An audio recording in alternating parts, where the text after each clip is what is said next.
दरम्यान आज सकाळी 6:57 धमकीचा ईमेल आलेला आहे। विधान परिषदेचे सभापती राम शिंदे यांनी ही माहिती दिली आहे। पोलीस यंत्रणेने याची दखल घेतली आणि तपास सुरू केल्याचं सुद्धा त्यांनी सांगितलंय। तर विधान भवनामध्ये सखोल तपास केला जातोय, तपासणी केली जाते। बॉम्ब आणि मिसाईलची धमकी देण्यात आलेली आहे। विधान भवनासह 4 ठिकाणांना सुद्धा धमकी आल्याचं त्यांनी सांगितलंय। पोलीस यंत्रणेने आणि आवश्यक ती दखल घेतलेली आहे।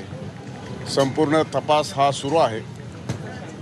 थोड्या वेळापूर्वीच आमचे सुरक्षा अधिकारी आणि जे तपासाचे अधिकारी आहेत त्यांच्या चर्चा होऊन आता विधान भवनाचं अधिवेशन सुरू असल्या कारणानं सर्व अधिकाऱ्यांना प्रवेश दिलेला आहे। विधानसभा 9:45ला सुरू होते आहे। विधान परिषद ही 10 वाजता सुरू होणार आहे आणि त्या पार्श्वभूमीवरती अतिशय संवेदनशील आणि संपूर्ण महाराष्ट्राचं लक्ष असलेलं हे अर्थसंकल्पीय अधिवेशन असल्या कारणानं ही धमकी प्राप्त झालेली आहे। त्या धमकीच्या पार्श्वभूमीवरती संपूर्ण विधान भवनामध्ये आता तपासणी सुरू आहे। स्टॉक एक्सचेंज आहे, मेट्रो आहे, हायकोर्ट आहे आणि बँक आहे।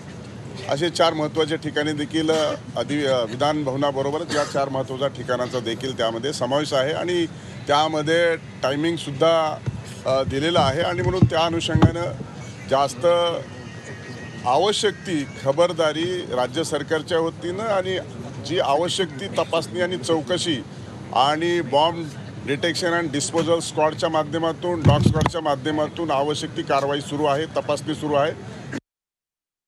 मध्ये अधिकची माहिती आता एवढ्या लवकर आणि घाईघाईनं आपल्यासमोर उघड करणं योग्य होणार नाही। तपासाचा आणि चौकशीचा आणि एवढ्या मोठ्या प्रमाणामध्ये ही धमकी असल्या कारणानं चौकशी अंती सर्व ती माहिती आपल्यासमोर देण्यात येईल।